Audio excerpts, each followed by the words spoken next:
एक बार तबीयत से पत्थर तो उछाल के देखो। और ये बात मेरे लिए इसलिए इम्पोर्टेंट है क्योंकि जब जॉब कर रहे थे, अच्छी सैलरी थी, अच्छी टेक्नोलॉजी थी, लेकिन फिर लगा कि यार कुछ करते हैं यार, मतलब करना है, सर्विस करना है अगर, तो एक बार ट्राई करके देखते हैं। और ये वाली लाइन बार बार दिमाग में आती थी।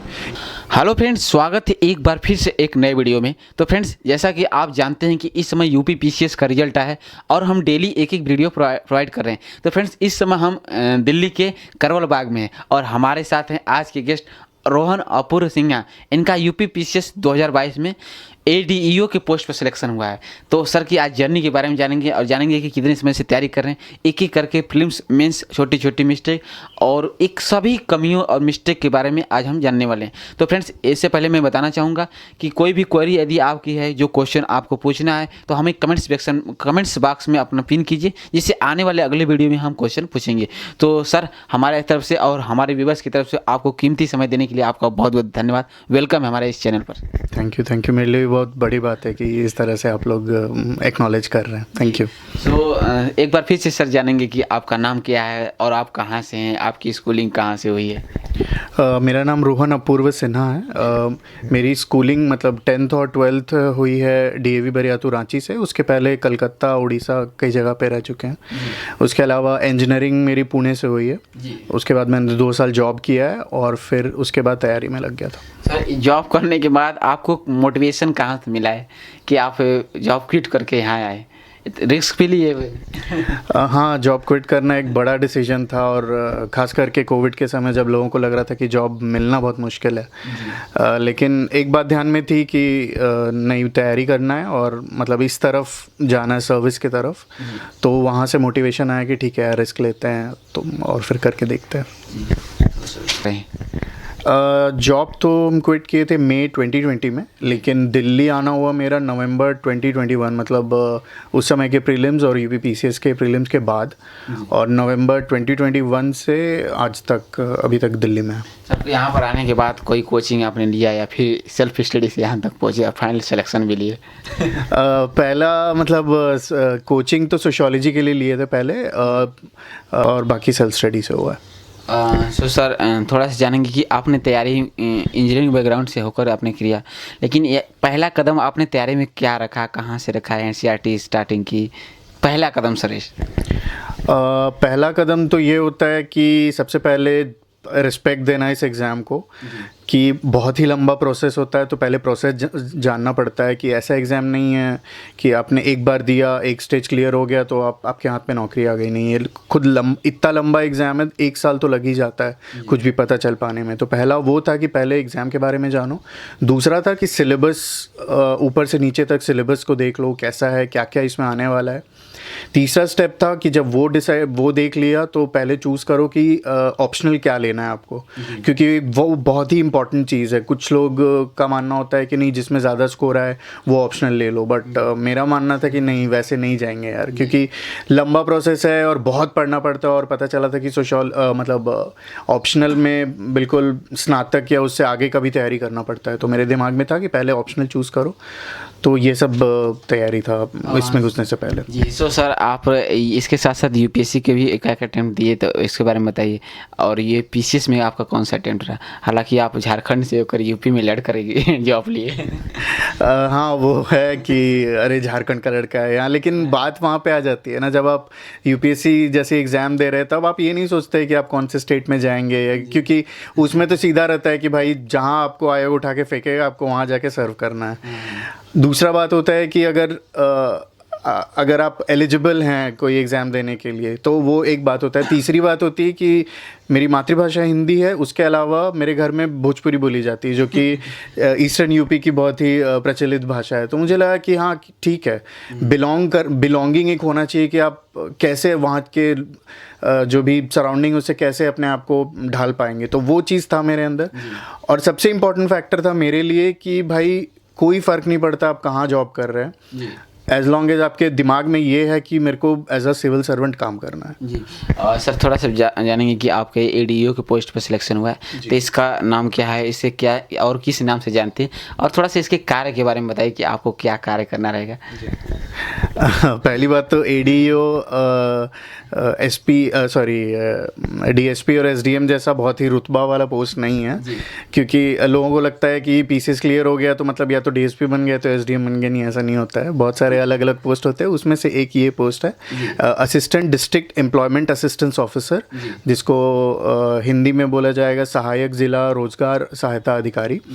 तो इसमें जो भी पंजीकृत बेरोज़गार युवा होते हैं उनको सहायता दी जाती है कि किस तरह से हम लोग प्राइवेट जो फर्म्स हैं जो कि रोज़गार देना चाहती हैं और उनको रोज़गार उनको चाहिए, तो उनको के बीच में लाइजनिंग करवा के उस रोज़गार मेला लगाना होता है। फिर जो डेटा होता है कि कितने बेरोज़गार युवा हैं अभी और कितनों को चाहिए, नौकरी चाहिए, और उसके लिए सरकार क्या कर सकती है, उसका डेटा कलेक्ट करके ऊपर भेजना ताकि पॉलिसी उस तरीके की बन पाए, और उस फिर जो रोज़गार की सहायता है वो हम लोग ज़मीनी लेवल पे दे पाएँ।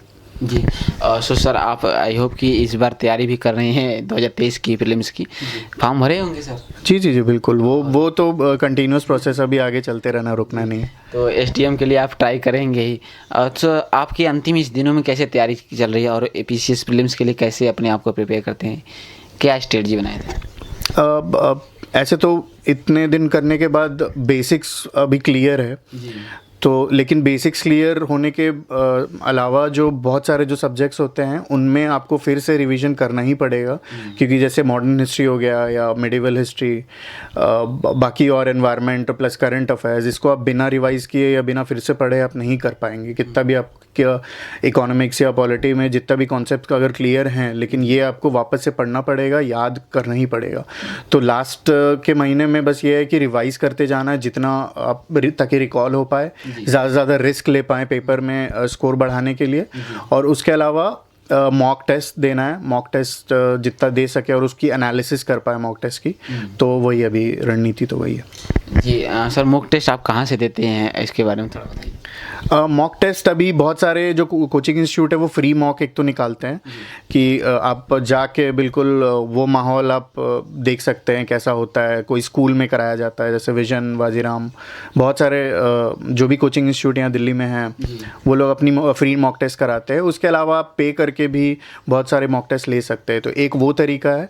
उसके अलावा एक और तरीका है कि जो फोटोस्टैट और फोटोकॉपी वाली दुकानें होती हैं उनमें प्रिंटेड जो मटेरियल मिलता है, तो उसको आप देख के फिर अपने आप से एनालिसिस कर सकते हैं। जी सर, अगर कोई स्टूडेंट आपसे जुड़ना चाहता है तो आपका कोई सोशल मीडिया अकाउंट है तो उसे सर आईडी अपना बता सकते हैं, जिससे कोई भी मीन्स आंसर राइटिंग के लिए प्रीलिम्स के कुछ सजेशन रहेगा तो अपना क्वेश्चन पूछ सकता है। ऐसे तो सोशल मीडिया इंस्टाग्राम फेसबुक पे मेरी आईडी नहीं है, लेकिन टेलीग्राम सर कोई? हाँ, टेलीग्राम पे है। नंबर बता देंगे आपको, आप डाल देना, या तो जो सर लिंक है उसे आप बता दीजिएगा, हम वहाँ पे हाँ डिस्क्रिप्शन में डाल दिया। ईमेल आईडी और या तो लिंक्डइन पे कनेक्ट कर सकते हैं मेरे से। मेरा से रोहन अपूर्व सिन्हा नाम से ही है, और टेलीग्राम पे तो है जी। सो फ्रेंड्स, सर की जो है टेलीग्राम आईडी हम अपने डिस्क्रिप्शन बॉक्स में ऐड कर देंगे, जिससे आपको कोई भी क्वेश्चन या फिर क्वेरी हो तो सर से डायरेक्ट अपनी बात रख सकते हैं और सर आपका जवाब भी देंगे। सो सर, थोड़ा सा आप कंटेंट को लेकर बात करते हैं कि जैसे जो हिस्ट्री, पॉलिटी और इकोनॉमिक्स के लिए जो कंटेंट फॉलो करते हैं, साथ साथ जो करंट अफेयर्स की क्या बुक लिस्ट और स्ट्रेटजी बनाए हैं, सर थोड़ा सा हाँ गर्म हुई हो रही है, ऐसे एडजस्ट कर लेंगे हम। ठीक है। हाँ, तो जो यूपीएससी जैसे मेरा था कि यूपीएससी का साथ में करना है और पीसीएस और जो भी स्टेट की जो सिविल सर्विसेज हैं उनको देना है। तो उसमें जो बेसिक बुक्स हैं, जो जैसे मॉडर्न हिस्ट्री के लिए राजीव अहीर हो गया, उसके अलावा लक्ष्मीकांत पॉलिटी के लिए हो गया, और इकोनॉमिक के कॉन्सेप्ट तो आप कहीं से भी पढ़ सकते हैं जहाँ से आपको ठीक लगे। तो ये सब जो बेसिक था वो था। उसके अलावा उत्तर प्रदेश के जितने भी GS 1, 2, 3 के पेपर्स के लिए जो भी जानकारी चाहिए थी, उसके लिए एक मैंने बुक फॉलो की थी टाटा मैग्रो हिल की, उससे सारा नोट्स बनाया था। उसके अलावा जो मंथली मैगजीन्स आते हैं जो कि उत्तर प्रदेश संबंधित ही जानकारियाँ हर महीने की कंपाइल करके देते हैं, तो वो उसमें उसका इस्तेमाल किया था मैंने। जी, और सर जो आपने जो GS के पोर्शन है 1, 2, GS 1, GS 2, GS 3, इसके लिए आपने क्या पढ़ा? GS 4 इथिक्स के लिए GS 1 के लिए तो सबसे पहले ये बात था, मेरे को प्रीवियस ईयर क्वेश्चन पेपर देखने से ये पता चला कि उत्तर प्रदेश सिविल सर्विस में वर्ल्ड हिस्ट्री का 2 क्वेश्चन आता ही आता है। जैसे जो UPSC के लिए प्रिपेयर करते हैं वो आजकल वर्ल्ड हिस्ट्री को इग्नोर करते हैं क्योंकि 3-4 सालों से पूछा नहीं गया है, लेकिन उत्तर प्रदेश हमेशा से पूछता आया है। तो वो था कि वर्ल्ड हिस्ट्री को करना है, अगर अब तक नहीं किया है तो मैंने वो कोशिश किया GS 1 के लिए। उसके अलावा हिस्ट्री, ज्योग्राफी तो किया ही था पहले, लेकिन उत्तर प्रदेश संबंधित जो भी ज्योग्राफी है, यहाँ की सॉइल, मिट्टी के प्रकार, उसके अलावा जो यहाँ के इरिगेशन प्रोजेक्ट्स हैं जो कि बहुत ही इम्पोर्टेंट है, हर साल पूछा जा रहा है इरिगेशन प्रोजेक्ट्स के ऊपर प्रश्न, तो वो हो गया। और हिस्ट्री, जैसे हिस्ट्री जो उत्तर प्रदेश संबंधित जो हिस्ट्री है, यहाँ के क्रांतिकारी, जैसे पिछले बार पूछा गया था क्रांतिकारी यहाँ के, तो इस तरीके से प्रीवियस ईयर क्वेश्चन पेपर को जोड़कर और जो ऐसे भी पढ़ा है नोट्स और जो UPSC के लिए पढ़ा है, तीनों का जोड़ बना के उसको अच्छे से कैसे पेपर में डालना है वो मैंने मॉक के थ्रू किया था। GS 2 का तो लक्ष्मीकांत जो हम ऐसे भी पढ़ते हैं, उसके अलावा उसको करंट अफेयर से कनेक्ट करना, और लक्ष्मीकांत पढ़ने के बाद कई बार लोगों को लगता है कि आंसर में कैसे लिखा जाए उसको, क्योंकि ऐसा लगता है कि प्रीलिम्स के लिए तो ठीक है समझ में आ गया, लेकिन आंसर लिखने के लिए आपको प्रैक्टिस करना पड़ेगा।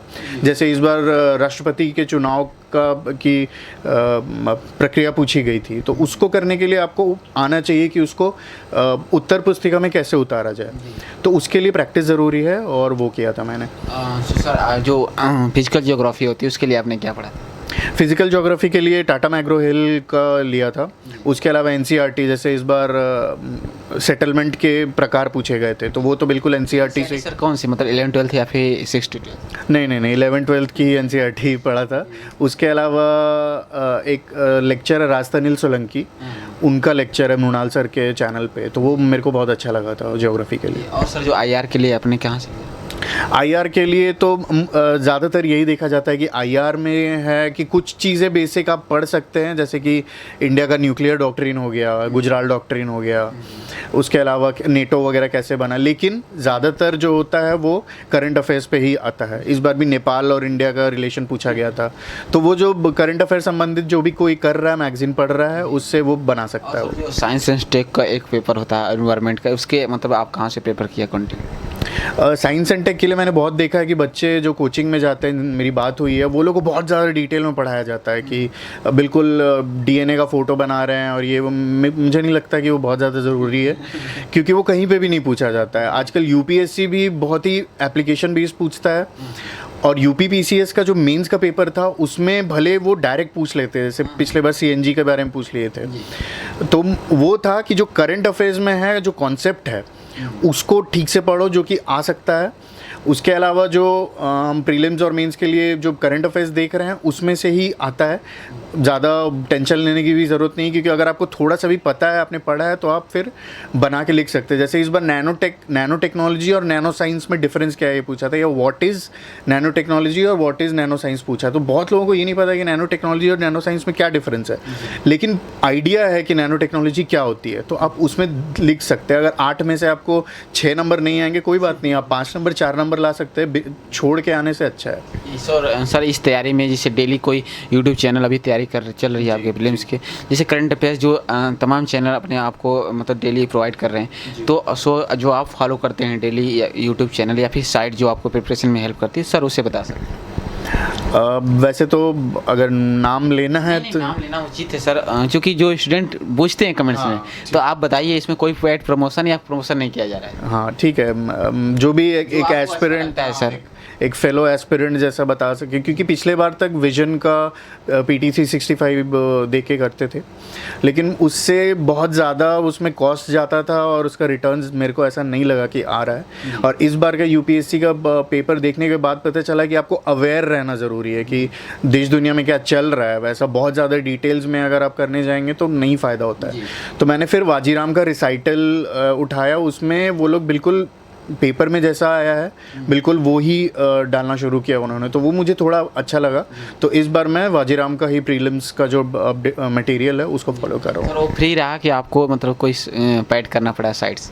नहीं, बिल्कुल फ्री है। कोई भी फोटोस्टैट में वो पूरा बुक अवेलेबल है। अभी एक और वर्जन आएगा उसका जनवरी तक का। सो सर कोई जिसे तैयारी करते समय कभी मोटिवेट होते थे तो उसके लिए आप कैसे हैंडल करते थे कि नहीं होगा तो क्या करेंगे, इससे बड़े जॉब को भी क्विट कर दिया, रिस्क ले लिया, तो ऐसा कभी आता होगा सर? हमेशा आता है, हमेशा आता है। ये इतना उसके लिए कैसे परिस्थिति को हैंडल करते हैं? उसके लिए सबसे पहली बात तो ये है कि कोई भी एस्पिरेंट इसमें आ रहा है तो उसको एक बात ध्यान में रखनी चाहिए कि बहुत लंबा प्रोसेस है। अगर आप पहले ही अटेम्प्ट में प्री क्लियर कर लेते तो भी 10 महीने का प्रोसेस है ये। तो उसके लिए आपको दिमाग में ये बात रखनी होगी, जैसे MS धोनी बोलते हैं कि प्रोसेस पे ध्यान दो। प्रोसेस, रिजल्ट का सोचोगे तो नहीं, फिर दिमाग ख़राब होता रहा है कि अरे नहीं हुआ तो क्या करेंगे ये वो, और वो आता है। लेकिन प्रोसेस पे अगर आप ध्यान दे रहे हैं कि पहले प्री क्लियर करना है, उसके बाद मेंस क्लियर करना है, आंसर राइटिंग करना है, इंटरव्यू देना है, होगा नहीं होगा वो तो बात की बात है, लेकिन प्रोसेस पे टिके रहो क्योंकि बहुत ही लंबा समय जाता है इसमें। उसके अलावा कई बार हमें ये लगता है, जैसे मेरा 2 साल जॉब करने के बाद 2 साल का ये प्रिपरेशन था, उसके बाद लग रहा था अरे नहीं होगा तो क्या होगा। तो एक वो चीज़ दिमाग में आता है जब आपको लगता है कि अरे बैकअप होता तो ठीक होता है। लेकिन अगर आप लगे रहोगे, आप अपने मिस्टेक्स पे ध्यान देते रहोगे कि मेरा कहाँ से चूक हुई है ज़रा जैसे मेरा UPSC में CSAT पेपर में रह गया था, जबकि GS में मेरे को 104 नंबर आ रहे थे। तो मेरे लिए बहुत दुख हुआ था मेरे को कि CSAT में नहीं क्लियर हो पा रहा है। ये बहुत मतलब एक तरह से शर्म की बात थी मेरे लिए।